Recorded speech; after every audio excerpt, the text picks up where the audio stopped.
Hello, ladies and gentlemen. Welcome back to the Armchair Booking Wrestling Podcast. I'm your host. My name is Stunning Steve Barber, and joining me as always is my absolutely fantastic, awesome co-host, the intellectual rock star himself, Delicious Dwaylon Davis. Hey, everybody.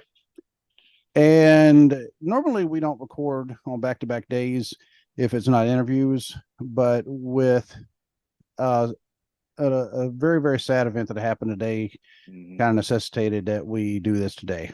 Yeah. And that's because the one of the legends of Yes. professional wrestling, Terry Funk, unfortunately passed away earlier today. Yep. And that word gets thrown around a lot in wrestling, legend, but Terry Funk was a legitimate legend. He lived up to that label. And I'm sitting here looking at all the the titles he won, all the awards he won, and and we'll discuss quite a few of those. I mean, the man, he had a very, very long and distinguished career, and a lot of people say if he was an influence of Mick Foley. I mean, he was he Oh, was yeah. one of Mick Foley's best friends. Yep. Mick Foley posted on Facebook like a little paragraph on Terry's passing. And he said Terry Funk has been one of his closest friends for a long, long time. Yep, and it's just a sad day because I don't even remember what I was doing. All of a sudden, got a text message and it came in. It was our friend Kyle. He Hmm. text messaged me. He said, "Hey, Terry Funk just died." And I was like, "Do what?" And of course, when you hear something like that, you always got to go Yeah. Google it because unfortunately, the world we live in nowadays, there are people who will, because they think it's funny, they'll pass Well, yeah. along information. Not that Yep. Kyle would do that. No, I know Kyle wouldn't do that. I'm just No, saying. Kyle wouldn't do that, but sadly, you got to confirm it because a Hmm. lot of times, you know, you'll read stuff about somebody passing and it ends up being a hoax, and it's like I've never gotten the point of that. That's not funny. No, and but unfortunately, as soon as I googled the name Terry Funk, and there was about five news stories that popped up first thing Hmm. saying he had passed away. So it was like, okay, so it has been confirmed, and and I don't think anybody was really surprised because he had been in ill health for a few years. Yeah, yeah, And he had been in ill health for several years, so nobody was really. I don't think anybody was really surprised, but at the same time, it's like not Terry Funk. I mean, a right, lot of guys have come and gone in the wrestling business, and a lot of them have gone way too soon due to extracurricular activities, things of that nature. But Terry Funk was one of those that, in the back of our minds, at least for me, it's like he'll never die. He's right. too tough to die. And even now, I'm trying to remember the first time I saw Terry Funk on TV. And I remember when I first saw Dory, Dory Funk Jr., but Hmm. when I saw Dory, he was actually in Mid Atlantic, but it was during his time where he had a mask on, half a mask. That's another Hmm. story, but he was calling himself the Outlaw. And they was always the thing, oh, we know that's Dory Funk. But then I found out, oh, he has a brother named Hmm. Terry. And Terry's even meaner than Dory is. And the masked outlaw, he was kind of mean, but Dory himself was a little more subdued. I mean, he was able to Hmm. come down. Terry was not. Terry Funk, when you saw him, he was not calm whatsoever. Oh yeah, he'd come out with the branding iron and all that stuff. My first memory of Terry Funk, like when I think of Terry Funk, the first thing I think of is when he was commentating, when he was interviewing, and because he had been off for a little while, he was in Roadhouse and he had been doing some, different things in Hollywood. Well, he came back to the NWA and they had him doing like interviews and stuff. Well, Flair had just beat Steamboat for the world title. Terry Funk's interviewing him, telling Flair he wants a shot at the title. Flair's like, at that time they had the top 10 in the NWA, and those were the top 10 contenders. He's like, and you're not on that list because you've been doing things, you've been off in Hollywood, doing different things, and you haven't been wrestling, so you're not in the top 10. I'm contractually obligated to wrestle the people that's in the top 10. And so, Terry took offense to that, and then, jumped Flair, beat him down, pile drove him into the table, and that started their feud, which was an excellent feud, just fantastic. The promos, the attacks, Flair would attack him. Uh, Terry Funk would attack Flair at any given, every chance he got. It was just an excellent feud, and that's still like my favorite memory of Terry Funk was that feud with Flair. And he was just like I said, he'd come out with a branding iron, and he'd have the hat on and the branding iron. He was just like jabbing the branding iron at the camera, and just he was just a wild man. And it's like you just knew when you saw Terry Funk, you knew there was violence coming. Mm-hmm. Like in Wired Earp, when he told him to tell him that he's coming and hell's coming with him, that was Terry Funk. Yeah. Yeah. Because, I mean, he might as well said, look, tell him I'm coming. Terry Funk's coming with me. Exactly. That actually probably Because would have made them think twice about what they were doing. probably, but because it was just like you knew. It's like for me, Terry Funk was like, I mean, honestly, he was like the godfather of hardcore wrestling. A lot of Yeah. the stuff that Terry Funk did initially, early in his career, even the table spot with Flair, nobody was doing I was going to say anything that, yeah, with because he did tables a pile driver on the on table. the table. Yeah, and that wasn't a gimmick table. That was those thick tables that they used for commentary. Yes. That's why the table didn't break. Flair just bounced off of it. But you hadn't seen that on television before. Somebody getting pile drove into a table.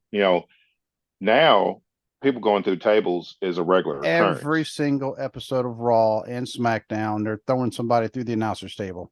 Yeah, It's but over. back then it's like, oh my God, that I can't believe that just happened. And then Flair plays up, the kayfabe neck injury, and like hints that maybe he has to retire and all this stuff. And of course, while he's quote unquote out injured, Terry Funk is goading him to get back in the ring and defend the world title against him. And then they had that uh, Texas Death Match, and which was just violent and amazing. And Terry Funk, Ric Flair is, my opinion, still Ric Flair is the greatest professional wrestler that's ever lived because he had everything. He had the look, the in-ring skill, the freakish cardio that Yes. you know he had promo skills second to none. I mean, he carried himself like a world champion. He dressed the part. That's what I mean by the look. I mean, everything about him said, I'm the best that's doing this. And then he'd go in the ring and wrestle for 60 minutes and outpace guys that were 20 years younger than him. And Flair just had everything. The only thing that Flair never really showed was a true violent streak. Yes, him and the Horsemen would hit people. They put hits on people and do different things. But Terry Funk, individually, Terry Funk made Flair step his game up on that part because with Terry Funk, you either step your game up in the violence department or Terry Funk's going to run through you. And with that one also, I mean, I was trying to look through the Wikipedia article. It doesn't mention, Terry Funk putting the plastic bag over Flair's head, Yes, yes. which I was, forgot about that. Yeah. yeah, that was also something else you didn't see back then. You really Yeah, you don't didn't see see it that. now either. But No. I mean, Terry Funk was, I mean, he was going to jail for a lot of stuff he was doing to Ric Flair. I mean, it was I think the only what person Terry that Funk was. would go ahead. Go ahead, go ahead. Well, I was going to say the only person who's gone beyond what Terry Funk was doing was probably New Jack, and New Jack actually did almost go to jail. Probably New Jack, or when the Horsemen like followed Dusty Rhodes and baseball batted his hand. Oh, that one, if the cops didn't know what was going on, if Yeah. somebody would have showed up, yeah, they could have gone to jail. Oh yeah. I mean, New Jack actually stabbed a dude in the ring. Yeah. And so, yeah, he I actually mean, did almost go to jail. yeah. Plus, New Jack threw Vic Grimes, threw him off the scaffold with the intention of killing him. Yeah, with the intention of Because killing. when he threw him, he was throwing him toward the ring post, not to the pile of tables that was set up for him to go through. And he has said on interviews, he's like, "Yeah, I had I had because no time at all for Vic Grimes. yeah." He's like, None. and I wouldn't have gone that far if I was New Jack, but I kind of get why he didn't like Vic Grimes, because Vic Grimes like He caused permanent brain damage. permanent brain damage, Yeah. damaged his eye and everything because he purposely missed the spot. Yeah, because he's like, oh, I can't jump off, I can't jump off. And when he did, he hesitated and it caused him to land Yep. on New Jack's head. Yeah. And, And New so Jack was telling him which way to go, and he didn't go that way and landed on New Jack's head. Of course, New Jack does what New Jack always did and took it way too far. But a little bit, a little bit. but But, and, New Jack, you hear New Jack and you automatically think ECW. yes, Well, Terry Funk really helped put ECW on the map. He helped give them legitimacy. yes. Paul Heyman has said multiple times in interviews that he is forever in debt to Terry Funk, because without Terry Funk, ECW would not have grown into what it became, because he's like, nobody was taking us seriously. We were just this little underground indie thing. And he's like, the local fans loved us, but that's all it was the local Philly fans. Terry Funk came on board, and everybody's like, this is a former NWA World Heavyweight Champion. This is already, by the time he joined ECW, he was already a legend in the business. And he didn't have to do any of that. He did it because he wanted to help ECW grow, and he wanted to help the men and women that wrestled there get more exposure and, have good careers in pro wrestling. I mean, he won the ECW World Heavyweight Championship at Barely Legal, ECW's first pay-per-view.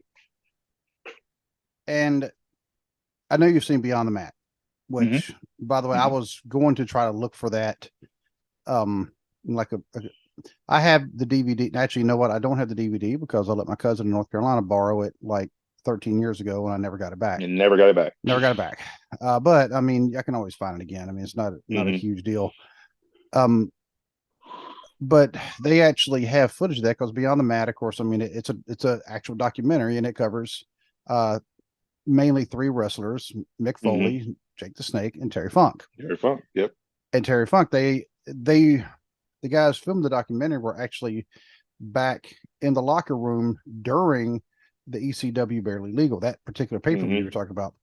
And you see Paul Heyman, though, he's giving everybody a pep talk, which, by the way, if you've never seen a Paul Heyman promo, he's another one that. Oh, if you've never seen a Paul Heyman promo, you're doing yourself a disservice. One of the absolute best talkers in the history of wrestling. And it was also very apparent watching this, and I've seen Paul Heyman doing this with other things. Like the night Roman Reigns announced that his leukemia had came back. Of course, Paul Heyman, I mean, they were not on the same team back then. Yeah. But Paul Heyman came out and gave a very, very stirring speech talking about it. Yeah. But this one, the part I remember was him saying, "This is it. This is the dance." And he said, "And I want to thank Terry Funk for being unselfish during selfish times."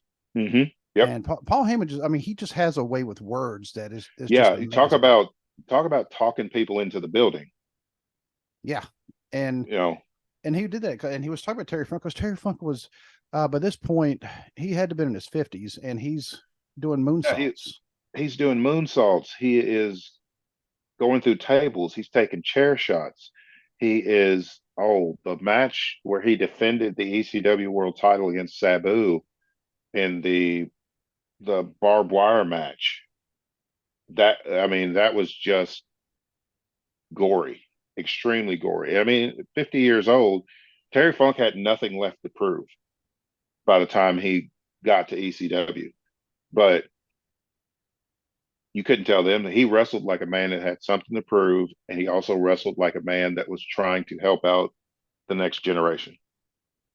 And that's one of the things about him also, because, even though Flair really didn't need to be put over, he still pushed it Yeah, up even more.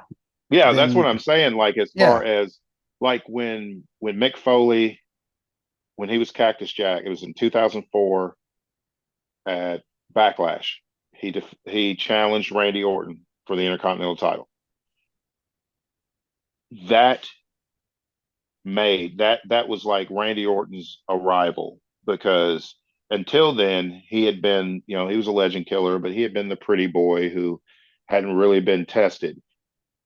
He got tested by Mick Foley, and then people saw how he handled it, and it's like, oh, this guy's a lot tougher than we think. right. Mick Foley also did that with Triple H at the street fight, and at the Royal Rumble, and at the Hell in a Cell pay per view. At No Way Out in Hell in a Cell. Triple H was a technical guy. He was, he had the look and everything, but he hadn't been tested with that type of violence. And Mick The Foley, brawling style. yeah, Mick Foley made Triple H, you know, brought that tough guy out, just like he did with Orton. And Terry Funk did that with Flair. He brought that tough guy out because, yeah, Flair would orchestrate stuff to the Horseman that broke Dusty's leg and things like that. But it was always a calculated thing with the Horseman. It was, I need to take this guy out. He's getting a little too hot. He's getting a little too close to the world title. So I need to get rid of him before I have to really deal with him. With Terry Funk, it was chaos. It was Yes. just, it was chaotic. That type of violence is different than the calculated violence of the Horseman. And Terry if you Funk brought that out of Ric Flair. and I think, part of Terry Funk, I mean, I think honestly that it's just kind of in his blood, Mm-hmm. because I mean, Terry Funk, we haven't even mentioned, he's a second generation wrestler. Yes. His father, Dory Funk, Mm-hmm. had one of the most famous, one of the first ever um death matches. Yep. Yep. And Cyclone Negra, was that who was against? I believe so. And I've seen the pictures of it. Of course, I mean, they don't have video footage because they Yeah. didn't, but I have seen the pictures. I mean, and Funk was just a bloody, Bloody mess. Yeah.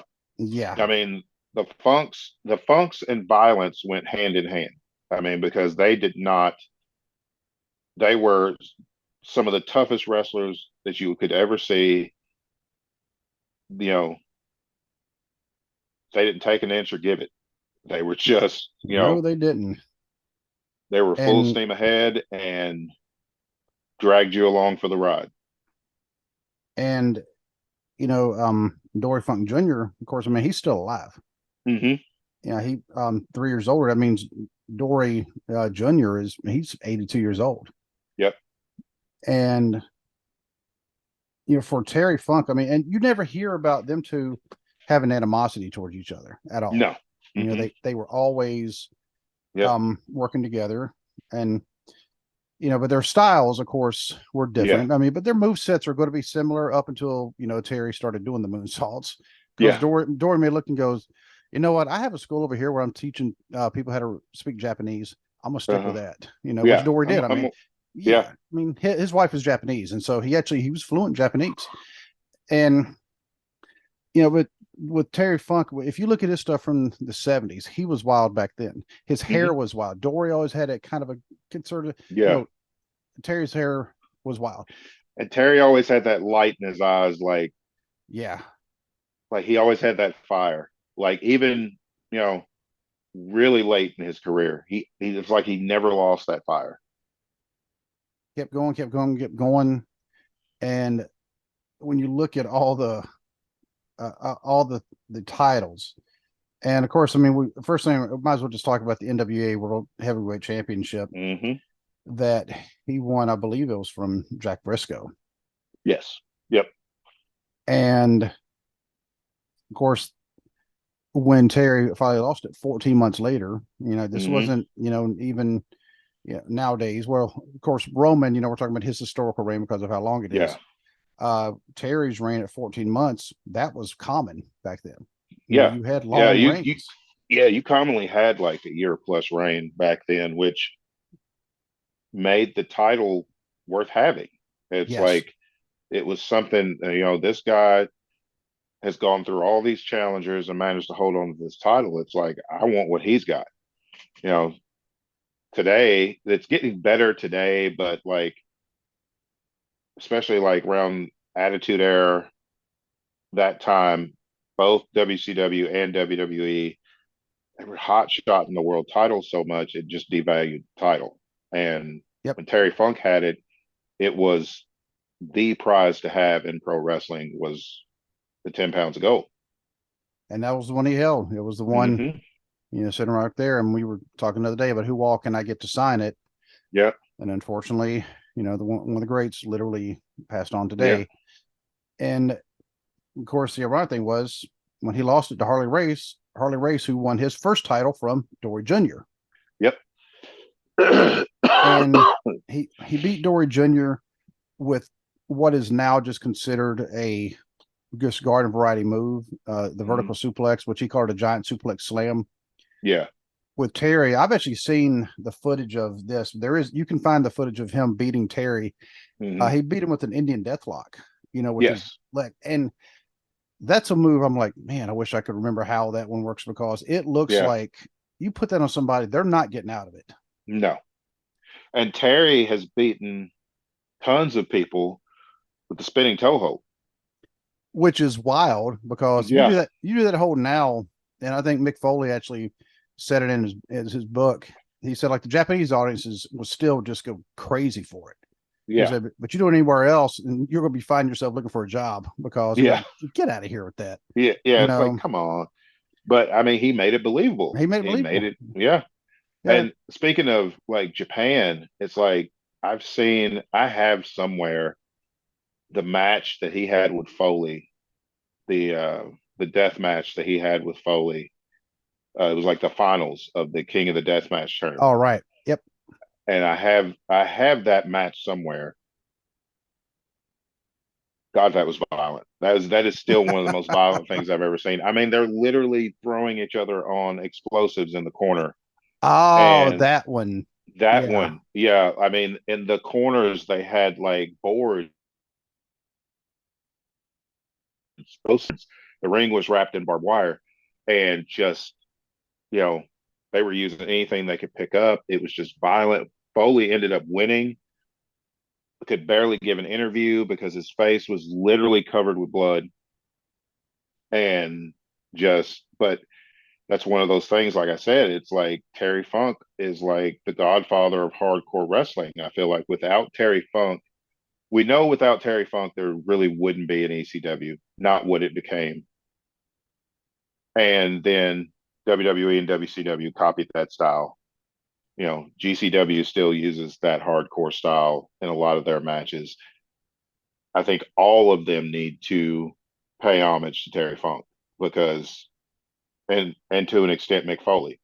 But with Terry Funk was doing it before Mick Foley. I think everybody needs to pay respect to Terry Funk because if you like hardcore wrestling, he's the one that brought it to the forefront. He may not have done it first, but he did it best. And I think the Beyond the Mat thing, I think what it also showed was the Terry Funk outside the ring, the personal Mm-hmm. side of him. Yeah. First when he's talking to his friend, and I cannot remember the guy's name, but Funk was going to be having a match for what at the time it was the WWF World Title when Bret Hart was the Mm-hmm. one who held it, which was rare for Vince to allow the world champion Mm-hmm. to actually defend it outside. They never, and even probably now they still wouldn't do it now, but because it was supposed to be Terry Funk's retirement match, which by the way, I think he did actually, I think he holds the record for the most retirements. Oh Um, yeah, he'd retire, then come back, and retire and come back. I mean, yeah, it got to the point where it's just like, all right, how long is Terry going to stay retired this time? yeah. But he was talking to his friend, who had not had a match in years, but he said he always kept himself in shape, and he showed him jump on the trampoline, with the weights and trying to make sure he was still in ring shape. And Terry eventually, was talking to the guy, well, why aren't you doing this? He said, because you never asked me what, and then he said, I want you to be the referee for this match. And finally the guys, and I'll have to go back and look, and I feel horrible that I can't remember his name, because he actually passed away a few years ago. Yep. And, but he was the ref at that match. But the other part was one of Terry's daughters was getting married. And you see Terry Funk, the family man, with his wife. His wife, she actually passed away 4 years ago, and he was very, very devoted to her. But he was, one of his daughters was getting married, and you see him there before the ceremony at the church, and he's praying for all of them and things like that. And it's like, that's the same Terry Funk that they also showed in a promo punching a horse in the face. Yeah, that's the same Terry Funk that brought a flaming branding iron to the ring, was going to burn Flair with it during their feud. Yeah. I mean, the same Terry Funk, like I said, doing the moonsaults, and the same Terry Funk who, the way Mick Foley put it, he said, I always heard, what do you feel of Terry Funk? Yeah, the secret to his punches. And he said the first match we were in, all of a sudden he turned around and here it comes, and bam. He said the secret to his punches was he just hit you as hard as he could. Yeah, that's why they look so real, because they were real. They were real. And, but Terry Funk, I think, is one of those that knew the match is going to be crazy. And he was one, we talk about The Undertaker reinventing himself all the time.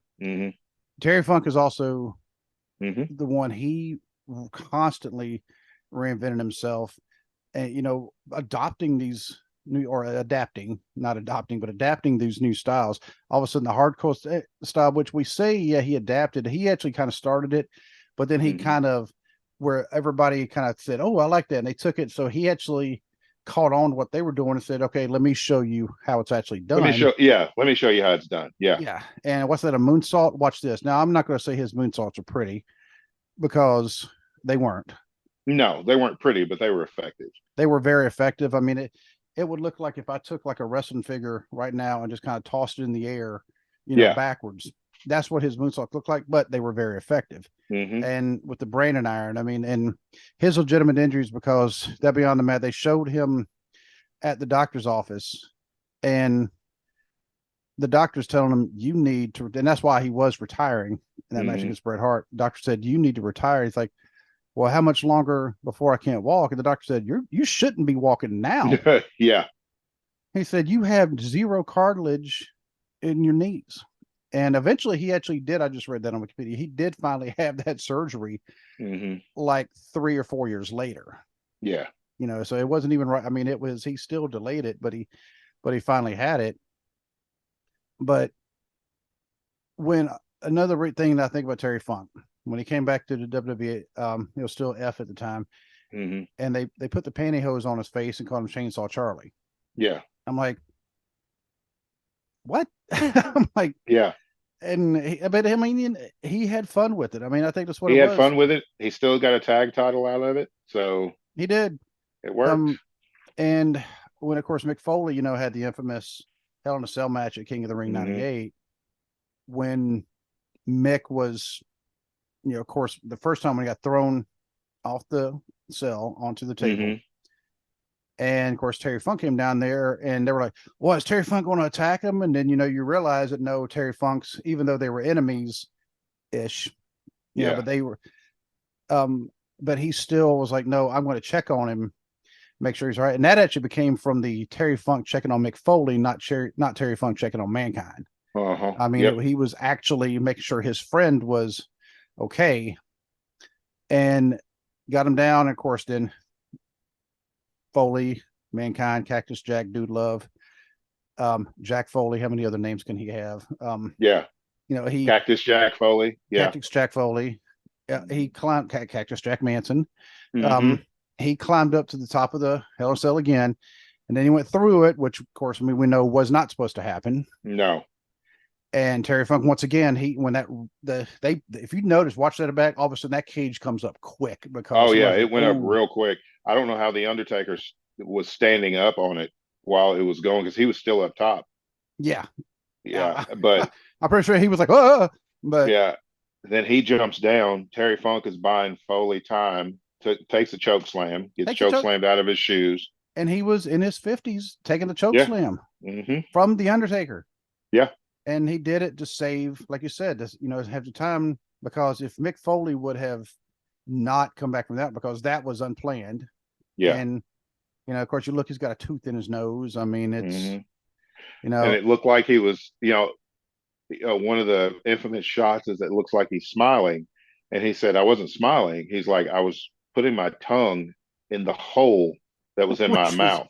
He's like, I was trying to see how deep the hole was that was in my lip.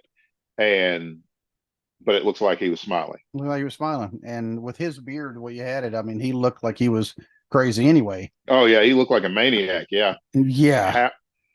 I know we're talking about Terry Funk, but I still to this day have no idea how Mick Foley finished that match under his own power. I mean, I don't know how he kept going. I mean, he couldn't lift his arm. Right. He said he was on autopilot Yeah, because he that's said, exactly what I was thinking. He doesn't remember anything yeah, after. he said he had to watch it.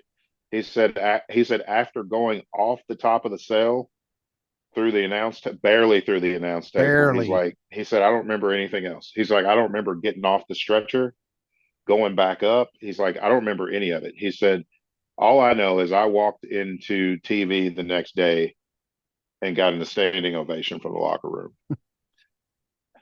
And he also, that night, he actually asked Undertaker, "Hey, did we do the thumbtacks?"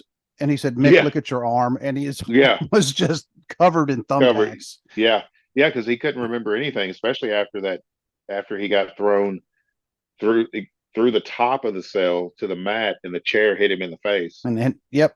And so, I mean, he was concussed like 6 times over. Oh yeah, But when they finally, the match is over, and you almost want to say thankfully, because, great yeah, match because of what was going on. But at the same time, you're like, he can't take anymore. Just, let's yeah. go ahead, Just and even Taker's like, let's go home right now. yeah, we're going to go home Got to now. go home now. Yeah, And when Mick Foley, he even said, and I guess somebody had to tell him that, he said, have I already been on a stretcher? And he'd already been on a stretcher twice.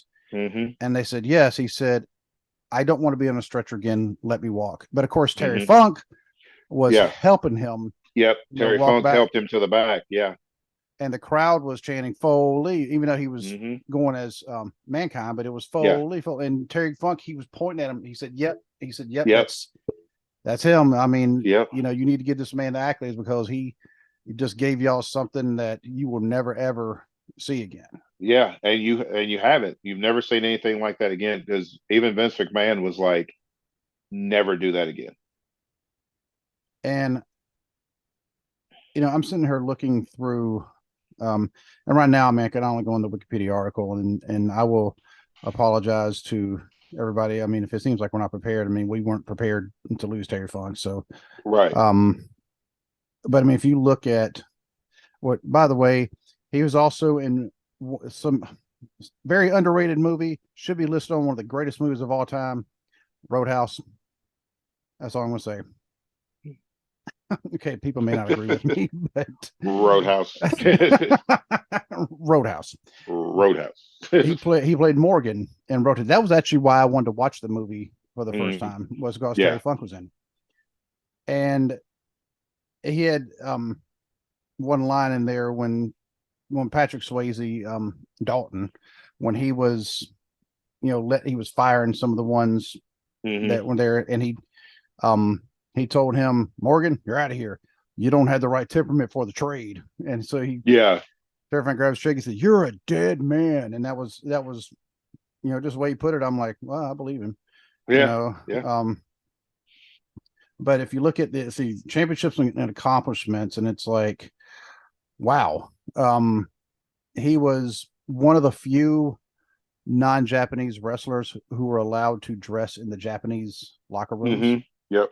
which people say, so what? No, that's um the Japanese, the way they do things. I mean, you have to earn your way, you have to earn their Yeah. trust, their respect, Yep. and he was one of the few. along with like his brother, Stan Hansen, um, Bruiser Brody, I imagine was Oh, I probably imagine, allowed. yeah. I mean, but there weren't many. But of course, he was in Florida. He won all sorts of championship when the Florida championship wrestling from Florida, the one that Dusty Hmm. Rhodes was a big part Yeah. of. Um, Florida Heavyweight Championship, Tag Team Championships with his brother, Television Championship, North American Tag Team Championship with his brother, um, ECW World Champion, TV Champion. See Georgia Championship Wrestling, another Tag Team Championship with his brother, Hmm. which tells you something. I mean, that's how close they were. Yeah. And I mean Um, they're the like rare true brother tandems, yes, that have won titles together. You had the Funks, you had the Gerald and Jack Briscoes. Briscoe, Yep.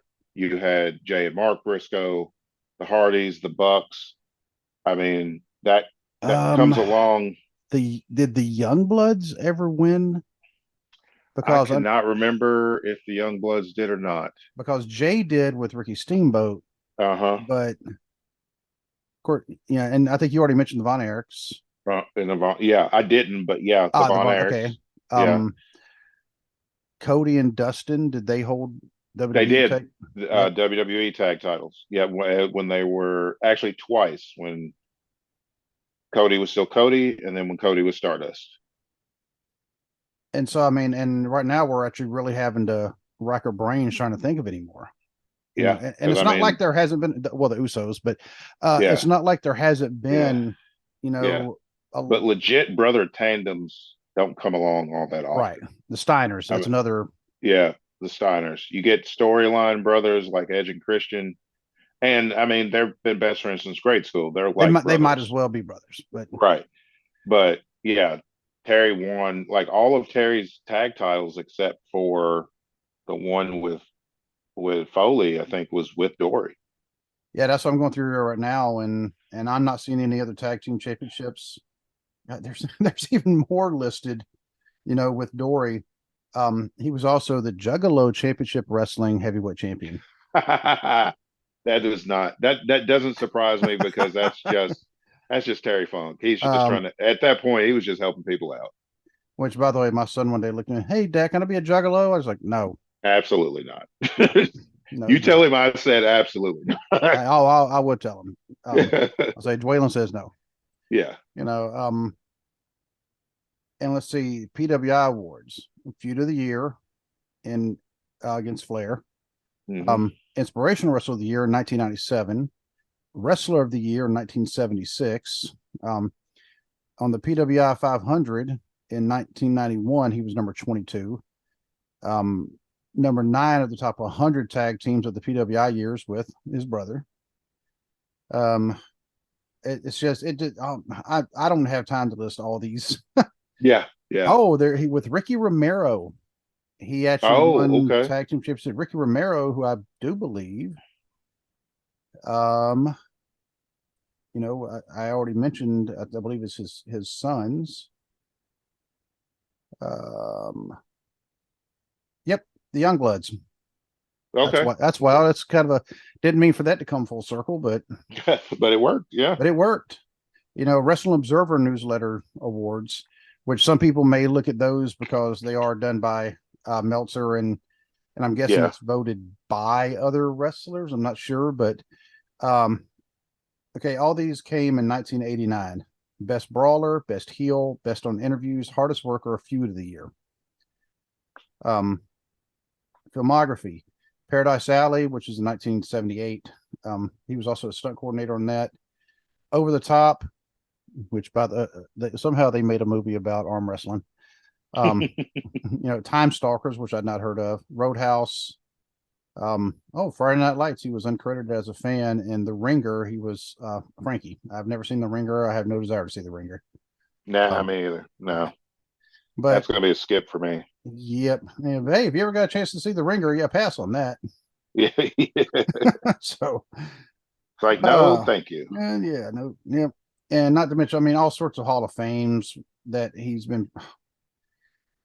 So, when people start listing, um, like when I was on um finisher wrestling the other night. You know, we're listening to listen. We were talking about the Mount Rushmores, Yeah.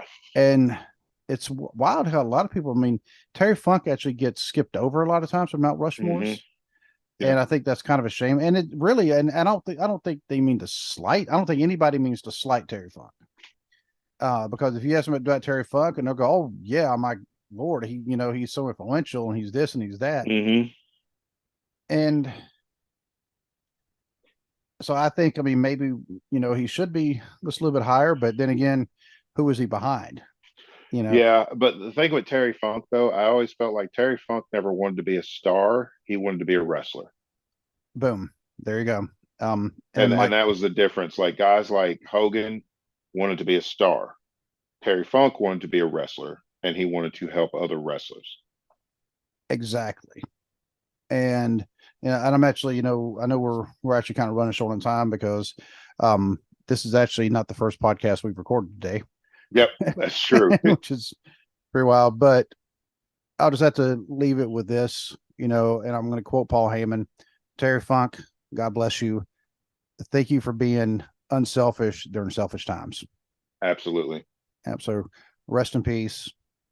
And just going to say goodbye and God bless. God bless.